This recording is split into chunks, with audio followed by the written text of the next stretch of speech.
रीत ने कोर्ट से 10 दिन की मोहलत ली है, डीएनए टेस्ट भी मांगा है।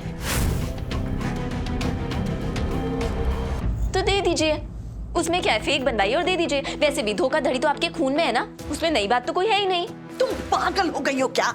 जिस लाश को मैंने तुम्हारा नाम देकर जला दिया, उसका डीएनए टेस्ट मैं कहां से लाऊंगी? तो फिर क्या करें अब हम? देखो, रीत ने कोर्ट से 10 दिन की मोहलत ली है। इसका मतलब ये है कि तुम यहां से एक कदम भी बाहर नहीं निकालोगी, चाहे कुछ भी हो जाए। तुम्हारा दम घुटे, तुम मर जाओ, या तुम्हारे चाय का दूध कोई चूहा या बिल्ली पी जाए। और अगर मैंने आपकी बात नहीं मानी तो फिर मैं तुम्हें मार दूंगी। जो इंसान एक बार मर चुका है, उसके दूसरी बार मरने पर ना कोई शोक मनाता है और ना ही कोई इन्वेस्टिगेट करता है। पिछली बार कोई नकली थी, इस बार असली होगी। आपको आपका घर मिल जाएगा, आपकी जायदाद वापस मिल जाएगी, जो कुछ चाहिए सब मिल जाएगा। पर मुझे क्या मिलेगा? राघव वहां जेल में है।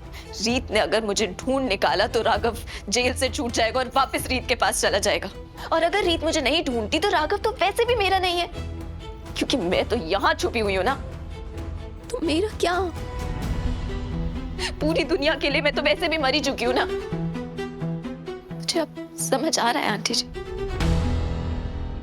आपने अपने फायदे के लिए मेरा इस्तेमाल किया। मेरे कंधे पर बंदूक रख के आपने अपना निशाना साधा है, तो मेरी जिंदगी का क्या? मैं क्या इधर जिंदगी भर छुपी रहूंगी? मुझे जरा शांत दिमाग से सोचने दो। रीत का फोकस इस वक्त हिला हुआ है। वो राघव को बेल दिलाने के चक्कर में और तुम्हें ढूंढने के लिए बेतहाशा दौड़ रही है, ढूंढ रही है, बहुत परेशान है। यही सही मौका है। मौका मिलते ही मैं उसे उड़ा दूंगी। कहानी खत्म। बस 10 दिन की बात है। कीर्ति, प्लीज 10 दिन तक तुम यहां से बाहर नहीं निकलोगी। मुझे वादा करो, प्लीज मुझसे वादा करो।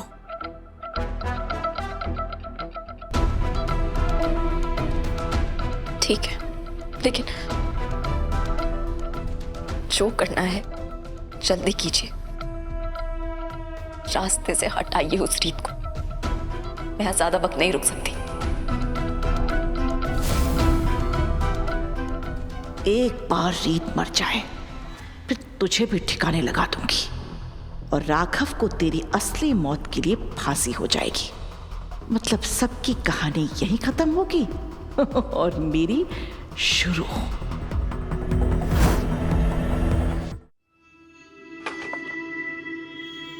यहाँ पर भी नहीं है। पाजी, हाँ हाँ बेटा। आप कुछ ढूंढ रहे हैं? बेटा वो अपनी बीपी की दवाई ढूंढ रहा था। आपका चेहरा एकदम उतरा हुआ है, इतने थके हुए लग रहे हैं। आपकी तबीयत ठीक नहीं है ना? बेटा मुझे कुछ नहीं हुआ है, बस बीपी बढ़ गया था इसलिए सिर दर्द हो रहा है। दवाई लेते ठीक हो जाएगा। पर कभी कभी बीपी बढ़ना किसी और चीज का सिम्टम भी तो हो सकता है ना।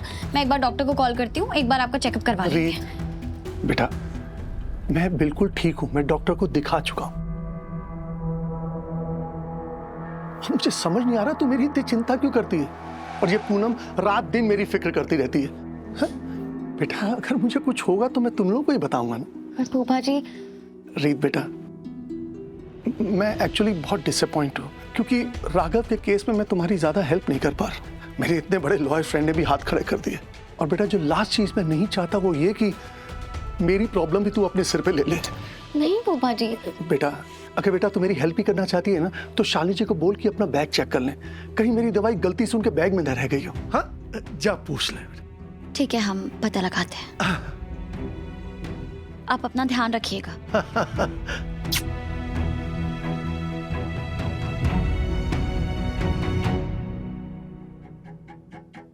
रीत, क्या तुम्हें सच में लगता है कि पापा जी ने जो भी अपनी हेल्थ के बारे में कहा वो सब कुछ सच है? क्योंकि मुझे उनकी किसी बात पे भरोसा नहीं है। आप बिल्कुल सही सोच रही हैं। मुझे भी उनकी किसी बात पे भरोसा नहीं हो रहा है। पर अगर अभी हम उन पे ज़्यादा दबाव डालेंगे ना तो वो हमसे नाराज़ हो जाएंगे। हमें ना उन्हें अपनी बातों में फंसाकर फिर पूछना होगा कि असल में चल क्या रहा है। तो फिलहाल वही करते हैं जो वो चाहते हैं। शालिनी जी के पास जाते हैं, उनकी बीपी की दवाई लेते हैं। चलिए। दरवाजा तो बंद लग रहा है। शालिनी जी सो तो नहीं गई?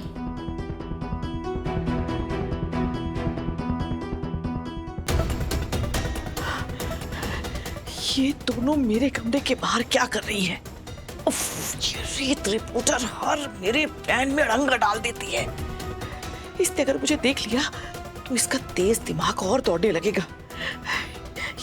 इसे मुझ पर शक हो जाएगा, ये मेरे पीछे पड़ जाएगी। मैं क्या करूं अब? मैं कहाँ जाऊं? मैं ये कुछ सोच रहा था, कुछ अब क्या करें? नॉक करती हूँ। शालिनी जी,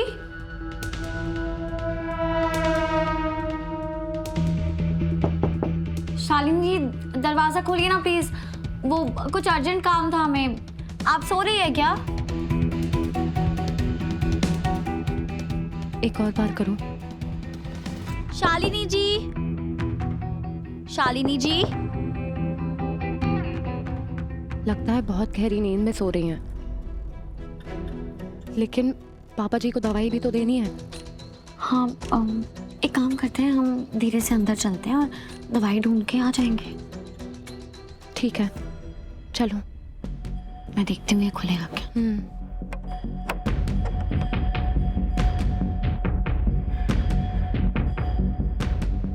शालिनी जी इतनी गहरी नींद में सो रही है या कोई और बात है, या फिर ये शालिनी जी है ही नहीं।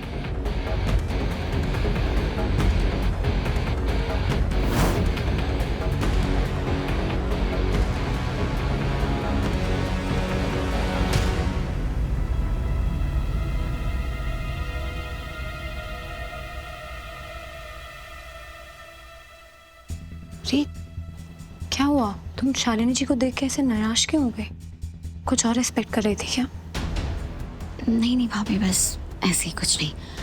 शालिनी जी सो रही है, हम दवाई ढूंढ लेते हैं। मैं उनके पर्स में देखती हूँ, आप ड्रॉर्स चेक कर लो। ठीक है, जाओ।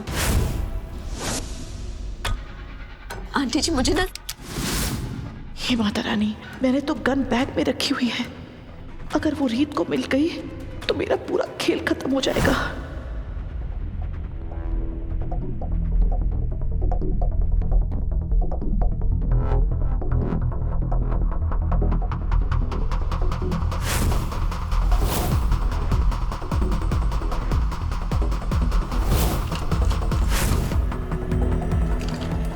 रीत, दवाई मिल गई, आ जाओ। ओके।